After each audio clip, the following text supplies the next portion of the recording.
great. We're here for the Rivers Coalition meeting today, so I'd ask you as Chair, Mark Perry, I'd ask you to stand and we'll do the pledge to the flag. And then we'll pledge allegiance to the flag of the United States of America and to the republic for which it stands, one nation, under God, indivisible, with liberty and justice for all. Great.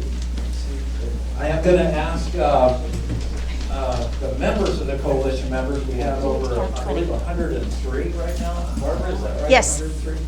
Well, I don't think we have 103 present, but if you're a member of the coalition, your organization representative, go ahead and stand up. We're going to go down the line and introduce the coalition members so that everybody in the public and everybody knows each other. We'll start over there. Marty Lyman, your riverkeeper. Bill Bryson, Census Review. Stuart Bratton, Real Club. Jim Myers, Joe Myers. I have 19, Diane 21, Golder, 22, 23. St. Lucie, Waterfront. Walter Deemer, Martin County League of Women Voters. Beth Marshall, St. Lucie County Legal River Voters. Linda Grand, American Association of University Women. Jackie Transinger, Martin County Conservation Alliance. Paul Laura Hutchinson Island Preservation Initiative. Marcy Pipkin, Unitarian Universalist Church. Lisa Vigo, Surfrider Foundation. George McLean, Guardians of Martin County. Regina Wood, the Martin County, Florida Native Plant Society. Kenny Hinkle, River Warriors.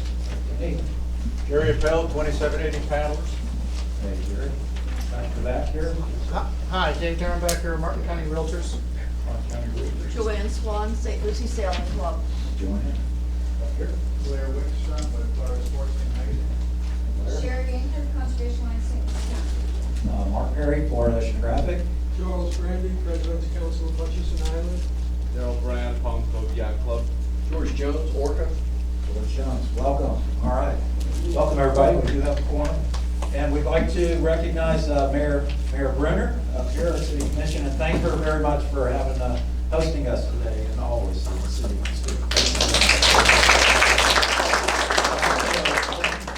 Commissioner Messon, yeah, he was in the back too. So, Commissioner, welcome. And we do also have very briefly, we're going to, before we get into our presentation, we've got Representative Toby Overgrove with us to answer some of the questions. Doesn't have a lot of time. We've got to get other meetings going and got to get our meeting going, but at least you come here. We appreciate his being here and answering some thoughts. Thank you, Toby. Thank you very much. I know that I received some communication only over Facebook from some of you in this room, lamenting some positions and different things along those lines. I'm here to answer those questions, those comments, and also want to let you know that for most of you, many of you have my cell phone number. Many of you also have the ability to contact me. I sought many of you out as well over the last several months prior to session in trying to talk to you about different issues. So, my door is always open, and it works a lot better when we have an open line of communication. Some of the items that we looked at, we literally were this close to having a very, very comprehensive environmental act this year. It was attached to one of my bills, House Bill 771, and that was sent over to the Senate. At that time, the Senate stripped everything off of it at that point in time. You're more than welcome to check the public record to see what happened there, but that's exactly what happened at that time. I also understand a lot of folks in the room were angry about a straw thing that was associated with my bill. That was attached by another group out there, and I let them know, look, the only way this is going to go forward is this is not a ban, if you will. This is a study. So there were monies associated with it.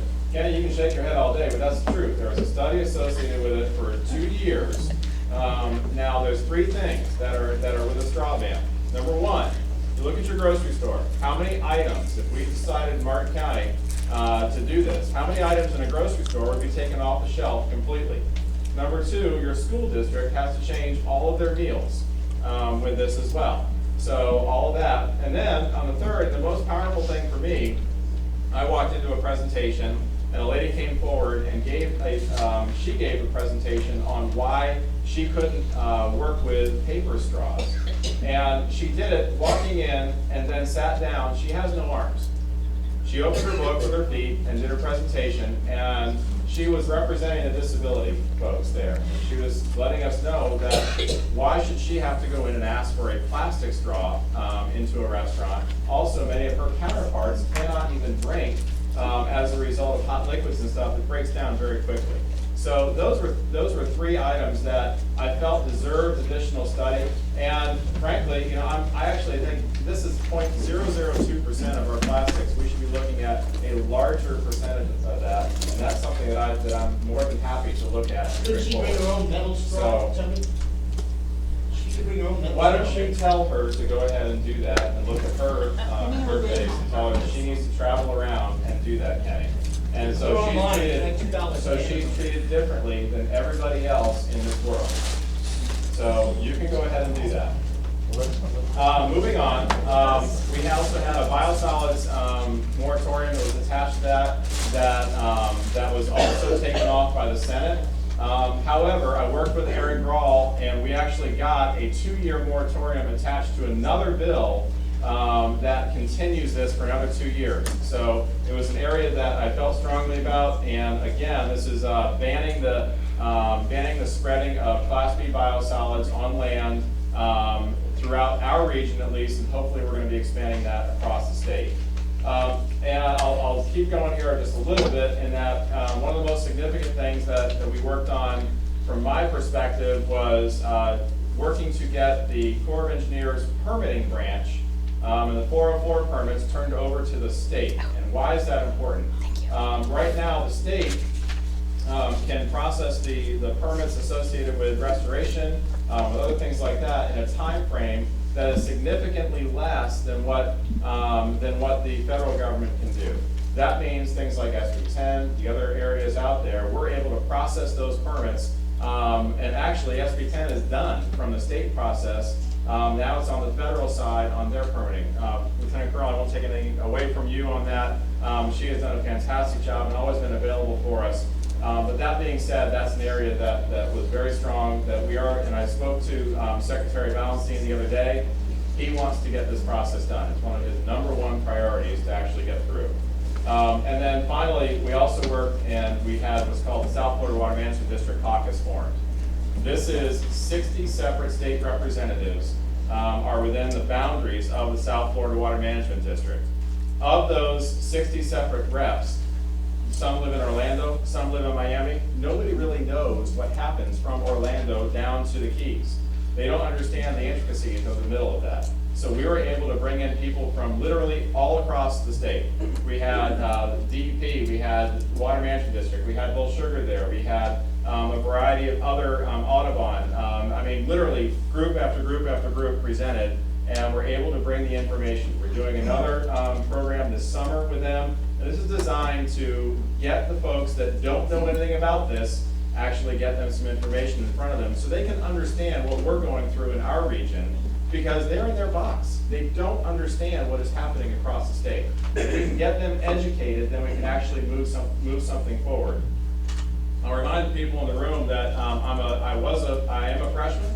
I'm one of 120, and the speaker has given me a lot of leeway at the moment to work towards some good environmental legislation. We're laying out the foundation at this point in time, and these are things that we're going to be putting forward to the state. I know that you've been told to be patient, and you've been told to be, it's coming. I'm sick of it too. But the reality is that this year, we were able to put $653 million forward towards Everglades restoration. We were able to put $50 million towards restoration north of the lake. And that's an area that I really want to focus on, because if it never gets into the lake, then we don't have the same discharges coming out. So those are areas that we're focusing on. I do have a letter here that this is the first of its kind too. You asked me to put together some information to go to public comment on LOSM. So what I did, instead of having it just come from me, I went through and got this letter written, and then had all of the various House reps within the caucus sign this, And we have over 60 separate state reps that went ahead and signed this and put it forward. So it's more of a powerful tool. It was submitted on time. I'll leave copies here for you all. And this is something that I'm also very proud of, in that we were able to get some consensus moving forward. So I've got about 2 minutes for a question or two, or what do you want me to do? We'll take about 2 or 3 questions only, and then Representative Ogar's available, and we definitely need to talk to him before the next session will start in January, but they'll start committee meetings in October, right, towards sometime in that time. So September, actually. let's take Alex and go a couple of questions real quick, and then we'll move on. Hi, Representative Oberdorf, Alex Gillen, Friends of the Everglades. Thanks for being here. So we had states of emergency in 2016 and 2018 because of these algal blooms and these discharges.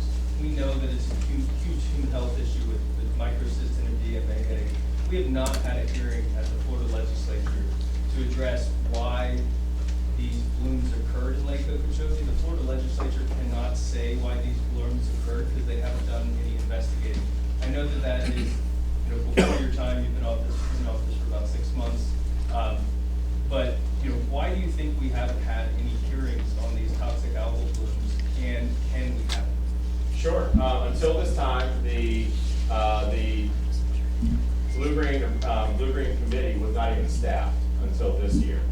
So we finally actually have people on that committee. So I think you will get some of the answers associated with it. Additionally, we put $10 million towards the research associated with that, with the blue-green outbreak and toxic algae outbreak. So those are two areas. We actually will hopefully get some answers this year, and I appreciate that. And I will stand on top of that. Yeah, they could hold a hearing. Yes, Jackie and Paul, I'm sorry, and then we'll come back to Okay, you. thank you for coming, Toby. It's very brave of you. I believe. I've been a member longer than you, Oh, Jackie. It's here longer than me, that's the only reason. Okay. Okay. I'm not surprised at your votes in Tallahassee at all, because I've been following your career, and I worked very hard to defeat you when you ran the last time. You have a history of faux FAUX environmentalism. You don't understand Is there the a question, Jackie? relationship We're under time. between growth and our river, and you represented Sunview Farms. And I'd like to know why you did that. And so I will continue to work against your reelection. Thanks for being here, though. I think you're doing a great job. Well, let's just go one, let's not get into that. Let's get into some questions, very specific questions. We gotta move on. Toby, I think there's some misunderstanding, and this is my question, is that, we're looking for local representation here on a local level, and your bill is taking away some of that discussion. So some of us are disagreeing that we're not trying to ban straws per se, as it was in that bill. We're trying to reach a compromise. Some of them are, you give straws, some of them you give paper. But I think what we're trying to say is, why are we not letting the local governments decide and discuss this with the people here and let them make decisions when it comes to plastics? Why is the state continuing to take away responsibility of local governments? This is a preemption. Why was it? So that's exactly why we did a study associated with it, and why I said we aren't going to do, that I would not allow for just a straight ban. This is something that, because of exactly what you said, in some areas you might say, look, let's just keep this on Hutchinson Island, the coastal areas there. That may be the way to do it, and create, just like we've created zones associated with our BMAPs and things like that. I know it's a kind of a weird analogy, but in putting that out there, obviously in Indiantown, you may not have the need for banning plastic straws in Indiantown versus what you have on Hutchinson Island. So I think that's why we're looking at those things. So. Could you let local government versus the state? Well, I will say this, that I obviously, unlike this room, the League of Cities recognized me as the only representative that actually was given an excellence award from the League of Cities, as well as I received a 100 from the Chamber of Commerce. So I'm literally the only person That's something to be associated proud with of. Well, it doesn't relate to. Considering I was recognized by the League of Cities, yeah. Let's have one more question. No more questions? One more question. then we gotta. So what do you think is the gotta be a probability, question. no, to what you spoke on, is the probability of funding forever completely in the next legislative, and in compliance with Amendment 1 in the next legislative session, since we didn't get much, and it's not compliant with Amendment 1, to the best of my knowledge. Florida forever. right? Sure, so Holly Resheim is the chair of that specifically, and then the other person is the House Appropriations Chairman is in Jacksonville. It is something that I pushed for specifically associated with it. But again, those decisions are made above me, unfortunately. When I'm able to get to that position, yes. I mean, I hope that I'll be able to say, look, guys, we have to fund this 100%. It is increased from year to year. It is something that we are looking at and increasing it. I wish I could say, yes, definitely, we'll be able to fund that 100%. I can't sit here and make that promise, though. It's not that you can't, it's just they choose not to. They choose not. Okay. All right, one more, and then we gotta move on to our. Tony, thanks for coming, first of all. We appreciate the work against Class D biosolids. What's the chance of extending that to AA? What's the chance of extending that? The decision that was pending, the legislation included AA biosolid legislation as well. So I think that you'll see something on the books coming up this year with that, and I'd be happy to keep you abreast of that situation. Thank you. It's so important to our area particularly, and we hope that you can, lead that discussion up here in the legislature to get this some addressing. Thank you. Thank you for coming with us.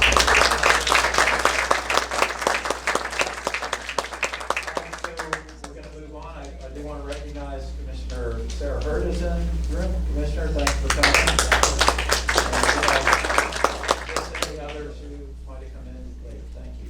All right, we want to get, before we do our quick presentation, we have two partners in preservation of the river. Harbor Ridge Yacht Club and also Illustrated Properties who've contributed. Do we have representatives from them here today? Come on up and let's give them a round of applause and thank them for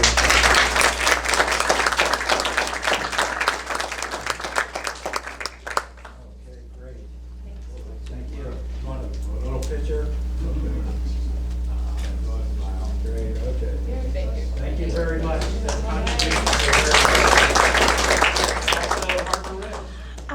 They said they were gonna be here. I don't know why. Well, let's give it up for Harbor Ridge. They gave us $1,500. $1,500, thank you so much. It keeps the cause going. Now, talking about fighting for clean water in our river, we have well, you've got something up there about joining our team at Shepherd's Park. We're going to have some announcements about our different events and things Yes. coming up, but I want to get to our presentation so we can Okay. really focus on, we're very honored to have Lieutenant Colonel Reynolds here with us from the Army Corps of Engineers. I've known the Colonel for a long time here.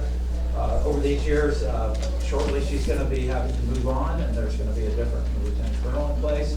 We're sad to see that happen because she's done a tremendous amount of work. I know many of you have seen it. Please welcome.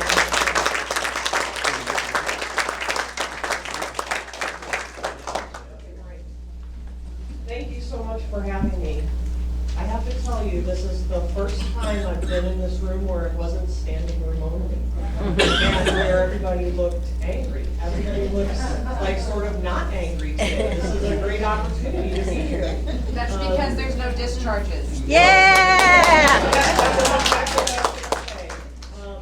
I'm really glad to be here. Mark and I set up the time for me to come here, and I said, he said, oh, do you want to come in like April or so? And I said, no, I need to come in June or July. Because that's when we start to see algae, right? We start having long, hot days, and algae starts to grow in some of our waterways. And I wanted to be able to be here to talk about where we're at, what we're doing differently, what we don't yet have a good handle on, and where we're headed. So I'm happy to report that things are working in our favor, and mostly Mother Nature is working in our favor so far this year. And so we're glad to be taking advantage of that. But we have also done some things differently, and I'm going to talk just a little bit about that. So am I driving the slides? Okay. So this is the infamous spaghetti chart. Each of the colored lines represent the level of the lake during a given year. And so you can see those years represented. I know they're really small, but the different years are represented by different colors. And so this is how much the lake varies. Even with us trying to manage the lake levels, the really significant difference of lake levels has to do with,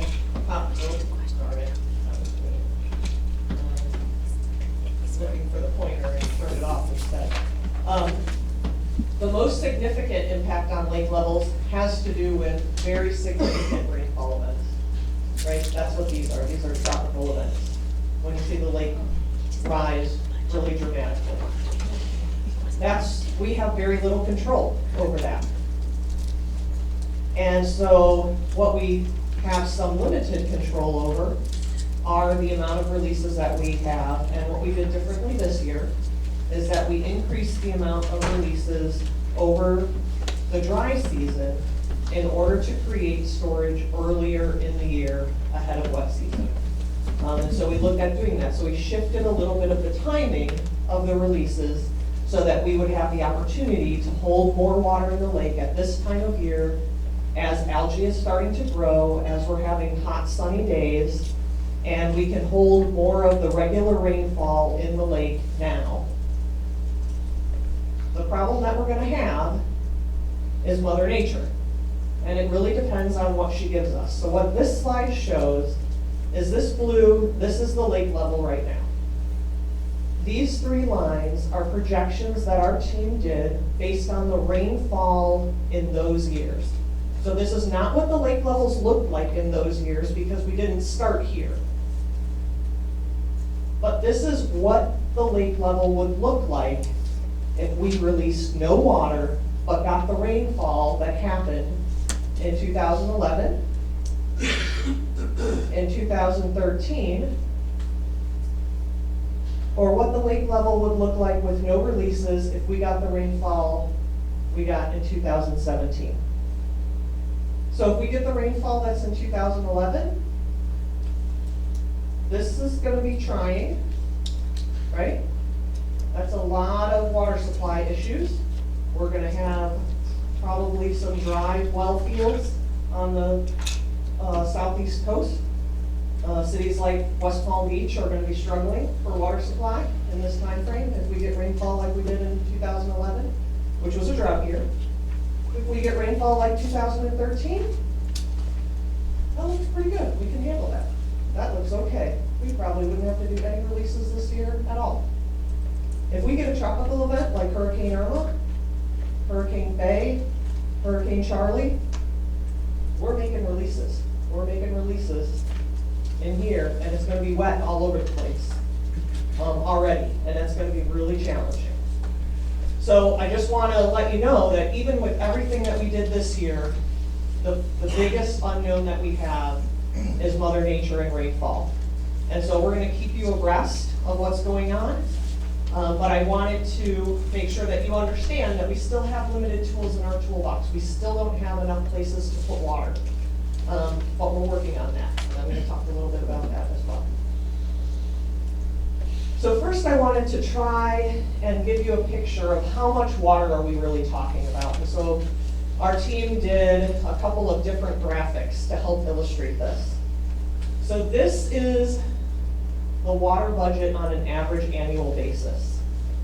So on an average annual basis, we get about 2.2 million acre feet of water that flows into Lake Okeechobee, plus 1.6, 1.7 million acre feet that falls as direct rainfall on the lake. Okay? That's a lot of water in the lake.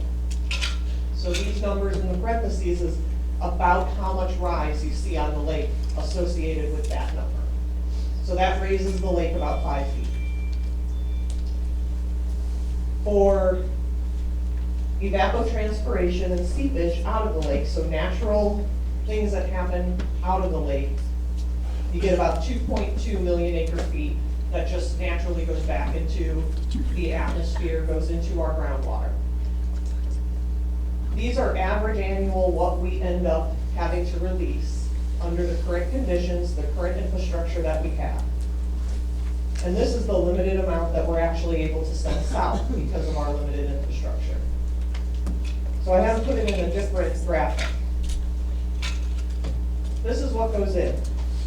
This is what comes out.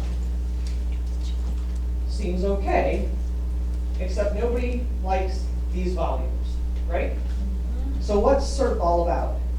SERP is all about increasing this piece of pie to encompass these two. That's really what SERP construction is all about. The problem is, real life isn't average annual. So you can see here, on an average annual basis, none of these numbers look like those average numbers, right? And I want you to take a look at this column.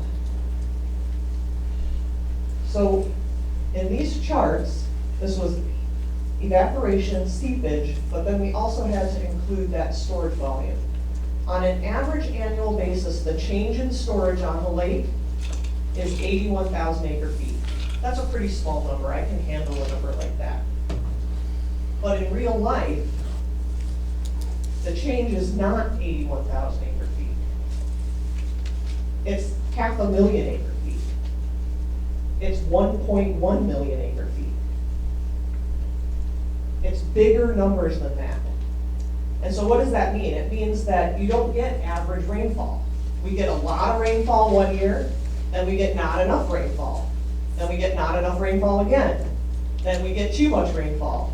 Then we get too much rainfall. Then we get too much rainfall. And when you have multiple years that you have big numbers of rainfall, now I've got excess water in that lake level.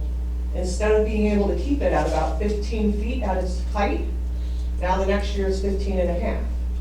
Now the year after that it's 16.2. Now the next year it's 17.5. And over time, that's when we end up having too much water. That was the condition we were in when we hit 2017 and 2018. Is we had had multiple years of high rainfall back to back to back, with not enough years of drawdown. And so that's why we did what we did, in order to bring the lake lower in anticipation of kind of resetting that natural rhythm where the lake is able to reduce to a more natural level and regenerate all of the grasses that help keep the ecosystem healthy.